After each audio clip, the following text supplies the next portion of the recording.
हरे कृष्णा। आज का हमारा सत्संग श्रीमद् भगवद गीता के दूसरे अध्याय का 18वां श्लोक। कृष्ण कह रहे हैं कि अविनाशी, अप्रमेय तथा शाश्वत जीव के भौतिक शरीर का अंत अवश्यम भावी है। अंतः हे भरतवंशी युद्ध करो।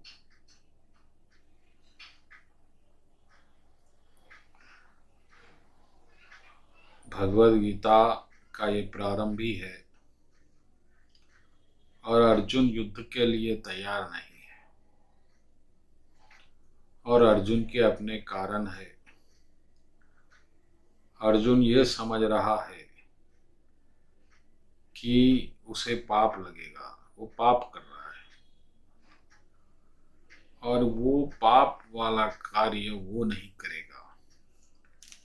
इसके दो कारण है। एक तो अर्जुन भक्त है और भक्त को अगर ये लगे कि वो ये पाप कर रहा है, धोखा दे रहा है, तो वो नहीं करे, क्योंकि उसको भगवान का डर है। दूसरी बात, पाप का परिणाम भयंकर है, पाप का परिणाम विनाश है। कोई नहीं चाहता कि उसकी अपयश हो, अपकीर्ति हो, उससे पाप हो। पाप के फल से हर कोई बचना चाहता है। तो अर्जुन के सामने ये दो प्रबल कारण है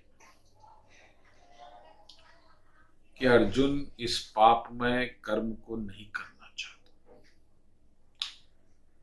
इससे पहले उसको ये बोध नहीं था कि ये पापमय कर्म है। जब उसने अपने बंधुओं को देखा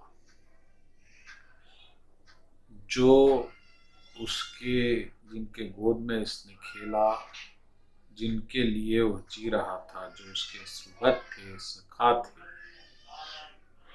ऐसे लोगों को युद्ध में मारकर उनके परिवार को अनाथ बनाकर राज्य का भोग करना अर्जुन के लिए उचित नहीं था और इसलिए अर्जुन ने इसे ठुकरा दिया। तब भगवान कृष्ण को अपने आध्यात्मिक तर्कों से, भौतिक तर्क नहीं, कृष्ण भगवान पाप को पुण्य साबित नहीं कर रहे हैं। कृष्ण भगवान पाप और पुण्य से पार बात कर रहे हैं और भगवान कह रहे हैं कि अर्जुन, तुम जो शरीर को बचाने का प्रयत्न कर रहे हो वो तो अभी वो मिटेगा, और तुम जिसे मारने का प्रयत्न कर रहे हो वो तो कभी मरेगा नहीं। जो शरीर में है, जो अस्तित्व, जो वास्तव में जीवित है, वो तो कभी खत्म नहीं होगा। ये जो शरीर धारण किया है आत्मा ने, वह खत्म होगा। तो भगवान समझा रहे हैं कि जो मिटने वाली चीज है और उसको तुम मिटाने का कारण बन रहे हो युद्ध में, तो फिर वो अनुचित नहीं है। तो इस वक्त कृष्ण भगवान चाह रहे हैं कि युद्ध करे और अर्जुन नहीं चाह रहा है कि वो युद्ध करे। और इसी विषय, इसी तर्क पे गीता का ज्ञान प्रारंभ हुआ। गीता बोली गई इसी विषय और कृष्ण ये समझाने का प्रयत्न कर रहे हैं कि ये जो युद्ध हो रहा है, जो होने वाला है, उसमें उनकी इच्छा शामिल है और उनकी इच्छा इतनी बलवान है, उसे कोई अब टाल नहीं सकेगा, अर्जुन भी नहीं। युद्ध तो होगा ही होगा। अर्जुन स्वेच्छा से लड़ेगा तो आनंद होगा, दुख से लड़ेगा, मजबूरी से लड़ेगा तो दुख होगा। तो अर्जुन को सुख प्रदान करने के लिए, अर्जुन की हीनता बड़ा भगाने के लिए कृष्ण आध्यात्मिक तर्क से,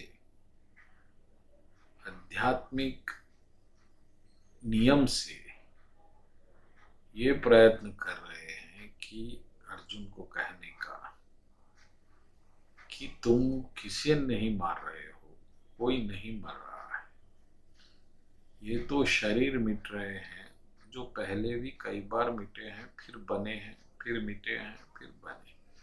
ये हमेशा ऐसा ही चलेंगे। तुम उसके लिए चिंता मत करो, तुम उसके लिए चिंता करो जो शरीर में बैठा हुआ है, जो तुम हो, मैं हूं। उस आत्मा के विषय में सोचो, उसका उद्धार करो। तो भक्तगणों, इस श्लोक का अर्थ यह है कि शरीर के लिए जीना और शरीर के लिए मरना दोनों गलत है। हमको शरीर मिला है आत्मा उद्धार के लिए, परमात्मा की प्राप्ति के लिए। ये एक कार्य के लिए आपको शरीर दिया गया है और आप उसको करिए। अगर नहीं कर रहे हैं तो आपका शरीर, आपका जन्म व्यर्थ है। तो कर्म कुछ भी करिए, लेकिन प्रभु के लिए हो रहा है, प्रभु की इच्छा है, ऐसा समझकर उसको पवित्र बनाइए और शोक और भय रहित होकर कर्म करिए। तो आपको कर्म में आनंद आएगा, वरना यही कर्म आपको बड़ा दुख देंगे, ग्लानि से भर जाएंगे। यही है, हम जो धन के लिए कर्म करते हैं या पदवी के लिए, कुछ भी पाने के लिए भौतिक, वो बड़े दुखदाई हो जाते हैं। क्योंकि एक तो हमको कर्म निपटाना होता है किसी तरह जल्दी से, फल में हमारे लक्ष्य बन जाता है और वो फल की प्राप्ति कभी होती है, नहीं होती, तो भी बड़ा दुख हो जाता है। तो ये सब ये भौतिक त्याग के, शरीर में आत्मा परमात्मा को देखते हुए हम परमात्मा के दास हैं, परमात्मा के लिए कर्म कर रहे हैं, ऐसा भाव ला के आप कर्म करेंगे तो निश्चित रूप से भगवान प्रसन्न होंगे और वो कर्म पवित्र होगा, पुण्य और पाप रहित होगा, दिव्य होगा। बस इतनी सी बात याद रखना है। तो कर्म तो करना है तो भगवान के लिए कीजिए। अब तक तो आप फल के लिए कर रहे, तो फल ही, भगवान की तृप्ति ही फल बनाइए और फिर भगवान आपकी तृप्ति के लिए अपने प्रयत्न करेंगे। इस तरह से भक्ति होगी, भाव बदलेंगे और भाव का आदान प्रदान होगा। आप भगवान से जुड़ेंगे, इस बात पे विशेष ध्यान रखिएगा। तो कृष्ण कह रहे हैं युद्ध करो और शरीर के लिए शोक मत करो, वो तो नाशवान है, उसका नाश निश्चित है। एक धर्म के लिए अगर ये शरीर उपयोग में आ रहा है तो ये सबका भला करेगा, उद्धार करेगा। मरकर उनका उद्धार होगा, मारकर तुम्हारा उद्धार होगा। इस बात को विशेष याद रखिएगा। बोलो कृष्ण कन्हैया लाल।